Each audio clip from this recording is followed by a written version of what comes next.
രാഹുലെ, കഴിഞ്ഞ 2 ദിവസമായി സമൂഹ മാധ്യമങ്ങളിലൊക്കെ നിറയുന്ന വാർത്ത രാഹുൽ മാങ്കൂട്ടം MLA, ഇപ്പം ആരോപണ വിധേയനായി നിൽക്കുന്ന രാഹുൽ മാങ്കൂട്ടം വിവാഹിതനാകാൻ പോകുന്നു.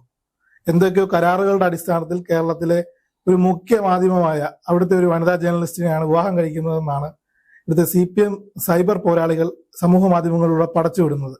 എന്താണ് ഇതിനെപ്പറ്റി? 2 ദിവസമായിട്ട് ഞാൻ അത്തരത്തിലുള്ള വാർത്തകളൊക്കെ കാണുന്നുണ്ട്. രാഹുൽ മാങ്കൂട്ടം കല്യാണം കഴിക്കാൻ പോകുന്നുണ്ട്, കല്യാണം കഴിച്ചു കഴിഞ്ഞാൽ എല്ലാ പ്രശ്നവും തീരും എന്നാണെങ്കിൽ അതായിരിക്കും നല്ലത്.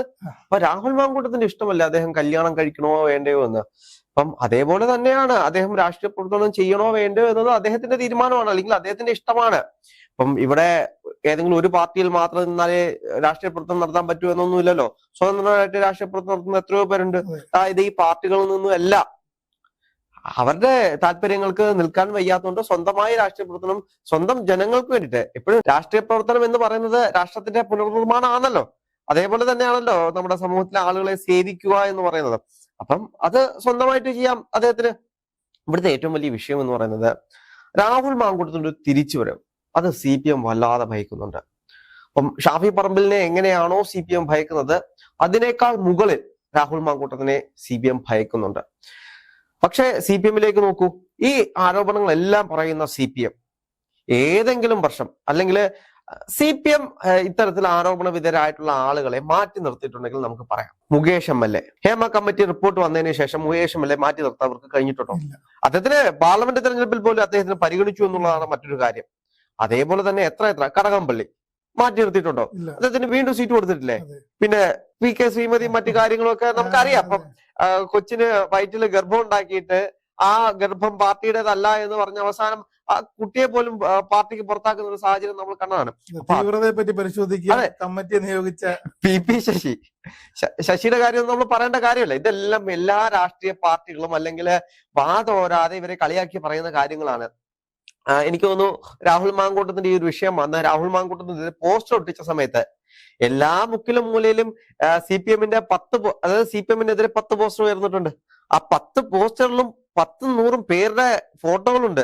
അത് നമ്മൾ മറക്കരുത്. ഇവിടെ രാഹുൽ മാങ്കൂട്ടത്തിന് ഒരാളുടെ ഒരു ഫോട്ടോ ആണെങ്കിൽ അപ്പുറത്തെ പോസ്റ്ററിൽ 10 പേരുടെ ഫോട്ടോ ഉണ്ട്. ഈ 10 പേരും CPM-ൽ തന്നെയാണ്. CPM-ലെ മുതിർന്ന നേതാക്കന്മാരായിട്ട് മാറിയിട്ടുണ്ട്, അല്ലെങ്കിൽ CPM-ലെ തന്നെ മന്ത്രിസ്ഥാനത്തിരിക്കുന്ന ആളുകളുണ്ട്. അപ്പം CPM-ന് കളിയാക്കാനുള്ള ഒരു അവകാശവുമില്ല. പക്ഷെ രാഹുൽ മാങ്കൂട്ടം തെറ്റ് ചെയ്തിട്ടുണ്ടെങ്കിൽ ചോദ്യം ചെയ്യണം, അല്ലെങ്കിൽ അതിനെതിരെ സമരം ചെയ്യണം. പക്ഷെ ഒരു കേസ് പോലും നിലവിലില്ലാത്ത ഒരാൾക്കെതിരെ, അതെ, ഇന്നലെ തന്നെ വരുന്ന വാർത്തകൾ അനുസരിച്ചാണെങ്കിൽ ഇത്തരത്തിൽ ഇരകൾക്കൊന്നും തന്നെ കേസുമായി മുന്നോട്ട് പോകാൻ താല്പര്യമില്ല, ആരും പരാതി നൽകുന്നില്ല. എന്നിട്ടും ഇത് സർക്കാർ തലത്തിൽ നിന്നുള്ളൊരു പുഷ് കൊണ്ടാണ് ഇത്തരത്തിൽ ക്രൈംബ്രാഞ്ച് അന്വേഷിക്കുന്നത്, അല്ലെങ്കിൽ അത്തരത്തിൽ മുന്നോട്ട് പോകുന്നത് എന്നാണ് വരുന്ന വാർത്തകൾ. ഇവിടെ ചോദ്യം എന്തെന്ന് വെച്ചാൽ, ഈ രാഹുൽ മാങ്കൂട്ടം ഇത്തരത്തിലുള്ള ഒരു പ്രവൃത്തി അല്ലെങ്കിൽ ഇത് നടത്തി, ഇപ്പം രാഷ്ട്രീയക്കാർക്കിടയിൽ ഇതുപോലുള്ള കാര്യങ്ങൾ ഇതിനു മുൻപും സംഭവിച്ചിട്ടുണ്ട്. രാഹുൽ പറഞ്ഞ പോലെ തന്നെ ആരെയും മാറ്റി നിർത്തിയിട്ടില്ല. ഇപ്പൊ നമുക്ക് നോക്കുകയാണെങ്കിൽ കോൺഗ്രസിന് ഇതിനു മുമ്പും അതിരൂക്ഷമായി എൽദോസിനെതിരെ വന്നിട്ടുണ്ട്, വിൻസെന്റ് MLA-ക്കെതിരെ വന്നിട്ടുണ്ട്, എത്ര പേര്, മുസ്ലിം ലീഗ് കുഞ്ഞാലിക്കുട്ടിക്കെതിരെ വന്നിട്ടുണ്ട്. എന്നിട്ട് അദ്ദേഹം കേരള രാഷ്ട്രീയത്തിൽ പടർന്ന് പന്തലിക്കുക അല്ലാതെ ഒരിക്കലും താഴോട്ട് പോകുന്ന ഒരു സാഹചര്യമല്ല. വിവാഹം കഴിപ്പിക്കുന്നു, അല്ലെങ്കിൽ വിവാഹം കഴിക്കാൻ ഒരുങ്ങുന്നു, അല്ലെങ്കിൽ അതിലൂടെ വീണ്ടും കൊടുക്കാൻ ശ്രമിക്കുന്നു എന്ന തരത്തിൽ വാർത്തകൾ വരുന്നത് വസ്തുതാവിരുദ്ധമല്ലേ? അല്ല, CPM-ന്റെ ഇപ്പോഴത്തെ ഒരു കാഴ്ചപ്പാട് എന്ന് വെച്ച് കഴിഞ്ഞാൽ, ഇപ്പൊ രാഹുൽ മാങ്കൂട്ടത്തിനെതിരെ ഇത്തരത്തിൽ രാഹുൽ കല്യാണം കഴിക്കാൻ പോകുകയാണ് എന്നൊരു വാർത്ത പടച്ചു വിട്ടു കഴിഞ്ഞാല് ഇനിയും ചിലപ്പോൾ ഇത്തരത്തിലുള്ള ആളുകൾ, അതായത് രാഹുൽ മാങ്കൂട്ടം മുട്ടിയിട്ടുണ്ട് എന്ന് പറയുന്ന ബാക്കി പെൺകുട്ടികളുണ്ടെങ്കിൽ അവരൊന്ന് കേസ് കൊടുക്കട്ടെ, അല്ലെങ്കിൽ അവരൊന്ന് പുറത്ത് പറയട്ടെ. ഇപ്പം രാഹുൽ മാങ്കൂട്ടം കല്യാണം കഴിക്കാത്തോണ്ടല്ലേ ഈ വിഷയങ്ങളെല്ലാം ഇപ്പൊ നിലനിന്ന് പോകുന്നത്. ഇപ്പൊ സ്ത്രീ വിഷയമാണെങ്കിലും മറ്റു കാര്യങ്ങളെല്ലാം സ്ട്രോങ് ആയിട്ട് നിലനിന്ന് പോകുന്നത് കല്യാണം കഴിക്കാത്തോണ്ടാണ്.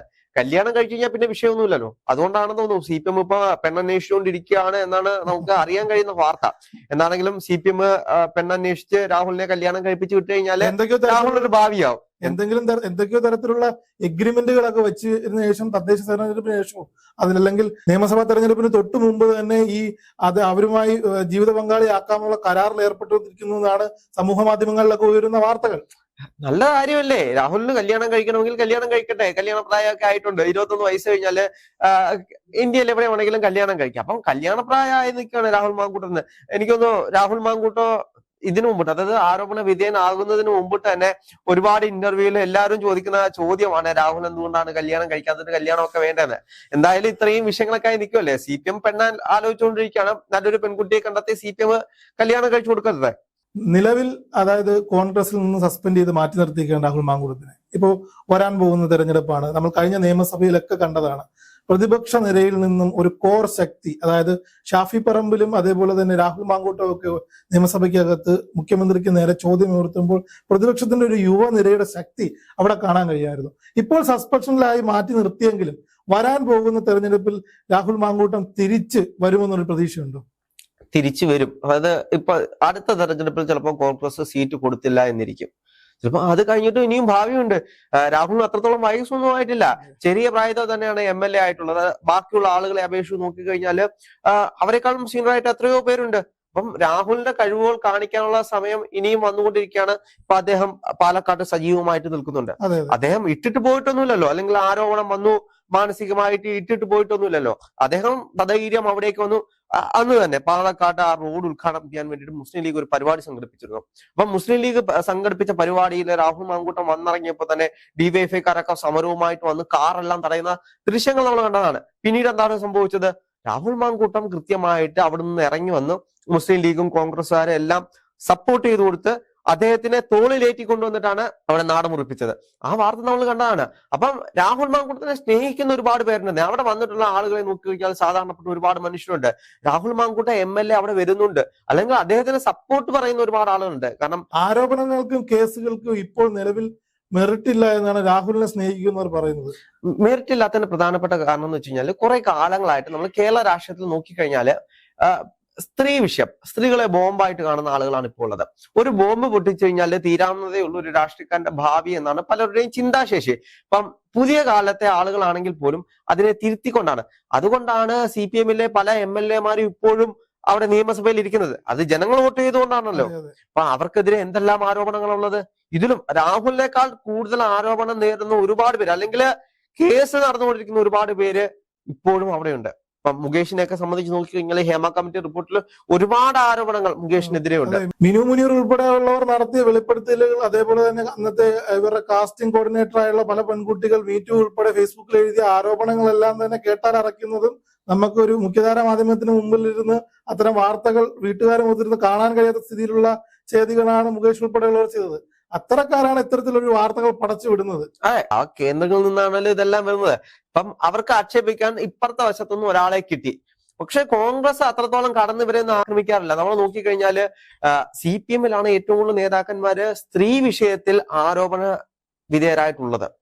കോൺഗ്രസിൽ അതേ അപേക്ഷിച്ച് കുറവാണ്. പക്ഷെ എന്ത് തന്നെയാണെങ്കിലും ഒരു വിഷയം വരുമ്പോൾ അതിന്റെ മെറിറ്റ് ഇന്നത്തെ കാലത്ത് നമ്മൾ അന്വേഷിക്കേണ്ടത് അത്യാവശ്യമാണ്. കാരണം ഹേമ കമ്മിറ്റി റിപ്പോർട്ട് വന്നപ്പോൾ നമ്മൾ കണ്ടതാണ്, പലർക്കെതിരെയും ആരോപണങ്ങൾ ഉണ്ടായി. പക്ഷേ അതിൽ ജെന്യൂൻ ആയിട്ടുള്ള ഒരുപാട് ആരോപണങ്ങളുണ്ട്, ജെന്യൂൻ അല്ലാത്ത കുറെ ആരോപണങ്ങളുണ്ട്. ഇപ്പം നിവിൻ പോളിക്കെതിരെ തന്നെ ആരോപണം ഉണ്ടായിരുന്നു, വ്യാജ ആരോപണം ഉണ്ടായിരുന്നു. അത് കൃത്യമായിട്ട് പൊളിച്ചെടുക്കാൻ എല്ലാവർക്കും സാധിച്ചു. അപ്പം അതേപോലെ അത്തരം ഒരു മുൻകൈ ബാക്കിയുള്ളവരുടെ കാര്യത്തിൽ എടുക്കുന്നില്ല. അതെ, പ്രത്യേക താല്പര്യങ്ങൾ എല്ലാവർക്കും ഉണ്ട്, മാധ്യമങ്ങൾക്ക് ഉൾപ്പെടെ ആയാലും. ഒരാൾക്കെതിരെ ഒരു പെണ്ണ് കേസ് വന്നു കഴിഞ്ഞാൽ ആഘോഷിക്കാനാണ് ഇവരെല്ലാം നോക്കുന്നത്.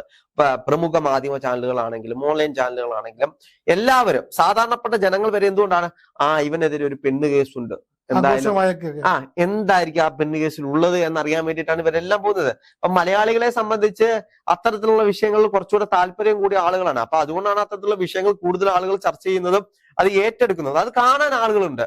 ഒരു പെണ്ണ് വിഷയം ഒരു മന്ത്രിക്കെതിരെ ഉണ്ടാകുകയാണെങ്കിൽ ആ വിഷയത്തെ കുറിച്ച് കാണാനും അത് പഠിക്കാനും അത് എങ്ങനെയാണ് ആ പെൺവിഷയം ഉണ്ടായത് എന്നറിയാനും ഇനി വേണമെങ്കിൽ അതിന്റെ വീഡിയോ ഉണ്ടോ എന്ന് അന്വേഷിക്കാൻ വരെ ആളുകൾ ഇവിടെ ഉണ്ട്.